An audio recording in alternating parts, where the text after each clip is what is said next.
What's up guys, and how's it going? This is Iron Fist with another video for you guys on LMSTV. Now what I've got for you guys today is a pretty important video, as I'm going to be reviewing, discussing and basically giving you my personal thoughts and opinions on the big new game update, Game Update 13, that SOE are planning on releasing soon. Now, for those of you that don't know, Game Update 13 is basically going to change the entire Planetside 2 air game and completely flip it on its head. ESFs are going to be changed up a lot. We're going to have some brand new ESF weapons to play with, and even basic game mechanics such as lock-ons are going to be changed with this update as well. So it's a pretty big and important one. Now, it is very important to remember that all the changes and patch notes that I'm going to be talking about here are definitely not set in stone yet. This is merely SOE sort of outlining and announcing exactly what they want to do with this patch. So everything you hear here is definitely subject to change, and do remember this stuff hasn't even been put on the test server for us to try out yet. So keep that in mind when watching this video. I'm going to break down in great detail each and every change SOE want to make and give basic suggestions and my thoughts and opinions on what SOE have done right, what they've done wrong, and how I feel they could change some of these things to make them better. Let's go ahead and get started. Now, the biggest and probably most important change that most players are going to see in this game update is the fact that any type of lock-on weapon that specifically targets aircraft is going to be completely changed. So this not only affects us pilots out there, it's also going to affect ground users as well. Basically, anybody that uses a lock-on weapon to target aircraft is going to be affected by this. Now, the main change which users are going to see is now, in order to successfully hit an aircraft with your lock-on weapon, you're going to have to maintain a missile lock on the aircraft the entire duration of the missile lifespan. Now, this basically means you're going to have to keep the enemy aircraft in the crosshair of your lock-on weapon the entire time until the missile actually hits or gets dodged by the aircraft user. Now, the system they had in place before was a sort of fire and forget system where you could fire the missile as soon as you have a lock and then instantly forget about it, start reloading or start shooting at something else. Now, I definitely agree with the changes that SOE made here. It's going to add a certain degree of skill to using lock-on missiles. Now, I'm not saying that they're the highest skill weapon in the world, but it's certainly going to make a change from the very noob-friendly weapons they are right now. It's also going to add an element of fun for pilots in order to try out all kinds of crazy maneuvers, reverse flights, all that kind of stuff, to try and lose the missile lock as well. Try and throw the missile, lock-on users aim off, or just in general try and get the missile to hit terrain or something like that. Now, other changes you're going to see to lock-ons include the fact that the closer you are to the target, so the closer the enemy aircraft is to you, the faster the missile is going to lock on and hit them. Now, I am a little bit worried about this because I don't know how much of a change it's going to be from the current system, but you don't want to increase the speed of air-to-air missiles or lock-on missiles too much to the point where they're just going to be an insta-give weapon in close-range dogfighting. I hope SOE takes a great deal of care and attention to how they balance this one out. Also, the missile travel speed is going to be increased, so you're going to see missiles traveling faster than they do at the moment. As far as I can tell, missile travel speed right now is about 280 to 300 kph, which can be outrun when you have afterburner tanks on your aircraft. Now, also do remember though, to balance this out, that SOE are also changing the lifespan of the missile to around 5 seconds. Now, what it currently is at is between 8 to 10 seconds, so now I'm sure you do have a pretty good chance of outrunning the missile if it's only in the air for 5 seconds before it loses the lock on you. There's also some basic HUD changes to how lock-ons work, so you're going to be able to see who's shooting at you, because anybody that fires a lock-on missile against you is going to be instantly spotted on your minimap. You're also going to be able to see how many lock-on weapons are targeting you at any one point in time. So if you've just got one guy locking you, or whether you've got a whole squad of infantry down there using lock-ons against you. You're also going to be able to see what type of weapon is locking you. So you can see the difference between an air-to-air missile and any ground weapon such as a striker. Now, this is a really important one for those air-to-air pilots out there, as you're going to be able to tell whether you've got an ESF coming up behind you with air-to-air, or whether you're simply getting locked by one guy on the ground. Now, another big change is the fact that lock-on missiles are now going to be displayed on radar. Now this really should have been introduced into the game a long time ago, and I'm happy SOE is finally putting it in, so you can get a rough idea and a rough direction of where the missile's coming from, so that you know where to avoid in the future. It's also going to create, I'm sure, a good element of surprise and a good sort of deal of adrenaline when you're trying to escape air-to-air missiles, and you can see it sort of closing in on you on the minimap. I'm sure it's going to make lock-ons a bit more fun to avoid rather than the frustrating weapons they are right now in game. Finally, to finish all of that off, we're going to be finally getting a lock-on indicator when using third-person camera mode on ESFs and other aircraft.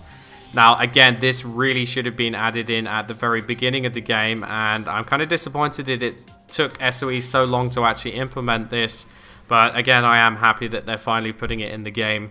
Instead of having to constantly sort of flick back between first and third person, you can actually see when you're getting locked onto now while cruising around in third person. Now we're also getting a range of bug fixes to the current lock-on missiles, which basically include the fact that missiles can no longer clip through terrain and hit you, as I'm sure all NC and VS pilots are well aware of when fighting against the Striker lock-on weapon system. Also, flares may be changed in this update or a future update in order to balance against the changes that they're making to lock-on missiles. I'm sure SOE are probably going to stick this up on the live server first to see how it plays out and whether or not they need to reduce or increase the cooldown on flares. Finally, stealth is actually getting fixed so that the debuff, which increases the amount of time it takes for lock-ons to hit you, is actually getting implemented, because right now it's only the fact that you don't appear on radar. The actual buff, which slows down missile locks on you, is not actually in the game right now, so they're going to finally fix this and make stealth a more viable option. Another change which most aircraft users are going to be really happy with, I'm sure, is the fact that you're now going to get rewarded XP and the kill for any enemy aircraft that bails out, suicides, or logs out on you. Now, it's probably going to work in the way that anybody who did the last damage to the guy is going to get rewarded with the kill. So even if you chase down an aircraft and he suicides or logs out, you're still going to get rewarded with the XP and kill. Now, this was an obvious one, and I'm glad SOE implemented it. Now, moving on to ESF weapons, we're going to be getting 3 exciting new pieces of equipment to use on our aircraft, and they're also going to be making some changes to the existing nose guns on ESFs. Now, the 3 new weapons are going to be in the secondary wing-mounted slots, so they're going to be used together in conjunction with your nose gun. Now, the details of these definitely aren't set in stone yet, but as far as I can tell, SOE are planning on basically adding 3 weapons. The first one being the mass drivers, which are described as being a high DPS opener weapon when sneaking up behind a target, but their overall DPS is going to be lower than the nose gun, so you're not going to want to use this constantly in dogfights, but rather use it to open the fight with a high burst of damage. Now, the second weapon we're getting is described as the Coyote missiles, which are short range, low damage lock-on missiles. Now, these guys can sort of acquire a lock very quickly on your aircraft at short range, but they also lose the lock quickly when you take your crosshair off the target. Now, these are also going to have a limited sort of range on how far they can fire the missiles, so they're only going to be used in short range hover fighting. Now, I'm interested to see how SOE sort of balance this against the current air-to-air missiles, and we'll see how it plays out on the test server. Now, the third secondary weapon we're going to be getting is the Locust Cannon. This is sort of described as basically an MCG for your aircraft, the midi chain gun, the TR heavy assault weapon. It's going to have a high rate of fire and velocity. It's going to have a lot of ammo, but its accuracy is going to be fairly low, and it's going to have a high spread on the bullets. Now, SOE have said that they're going to add a sort of charge up time similar to how the MCG works on the ground, which basically means that they don't want it to be used on high-speed sort of passes while you're dogfighting, but rather for hitting, I think, large targets such as Liberators or other galaxies and stuff like that. Now, they also have said that the DPS on this, the overall time to kill and DPS, is going to be very similar to the nose gun, so this may be a realistic option for shooting at large targets, as I say, such as Liberators or galaxies, and we're going to have to see how effective it will be against other ESFs with the charge-up time. This is certainly going to be probably one of the most interesting ones, and we'll see how SOE play it. Now, as I said before, the existing ESF nose guns are going to be changed by this update. Both the default stock gun and the rotary cannon are both going to be affected by this. Now the biggest change you're going to see to the stock nose gun across all three Empires is basically the fire rate is being adjusted so that the Mosquito has the highest rate of fire, the Scythe somewhere in between, and the Reaver having the slowest rate of fire. Now this is in conjunction with damage per bullet changes. They are adjusting the amount of damage each bullet does on the stock nose gun so that basically the Reaver does the most damage while having the slowest rate of fire, and the Mosquito has the lowest amount of damage per bullet but having the highest rate of fire. So this should even out the TTK nicely. Magazine sizes are also getting upgraded across the board on all three Empires, so that each gun is going to have more ammo in the magazine by default, and also it's going to be upgradable if you put more certs into it. The cone of fire is also getting normalized so that each and every aircraft has the exact same cone of fire on the default nose gun.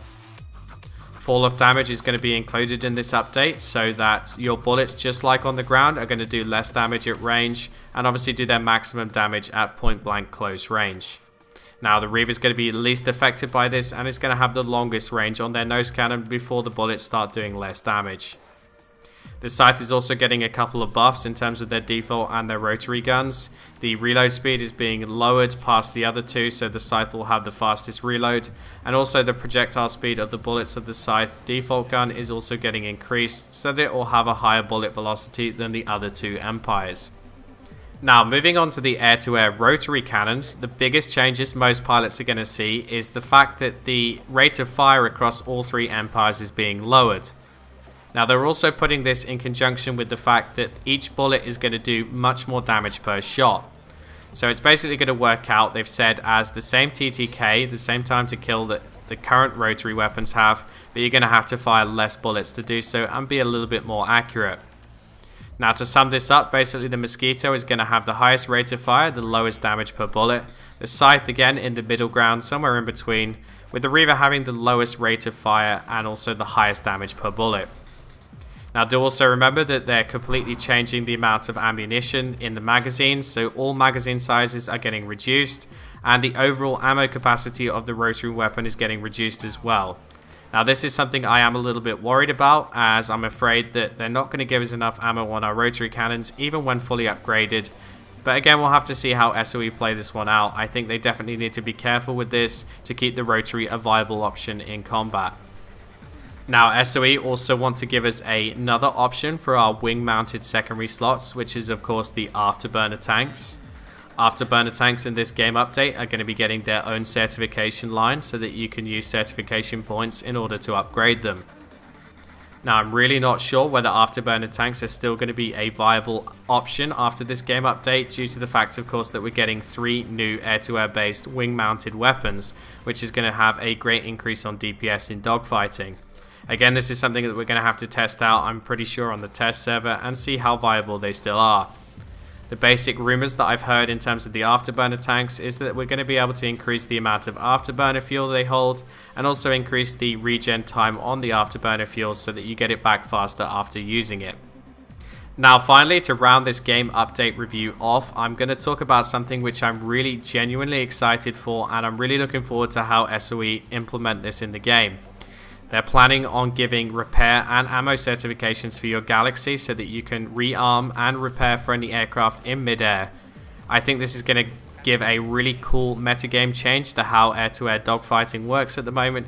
If you can have your own little mini sky base where you can run back to repair and get more ammo, rather than having to go all the way back to your warp gate or an ammo tower to get ammo for your aircraft again. And it's going to take warp gate camping levels to a whole new degree, and I'm sure we're going to have a lot of fun in my outfit playing around with this. So that's me done for today, guys. I hope you enjoyed this video. I hope it was informative and you can form your own opinions on the new ESF update.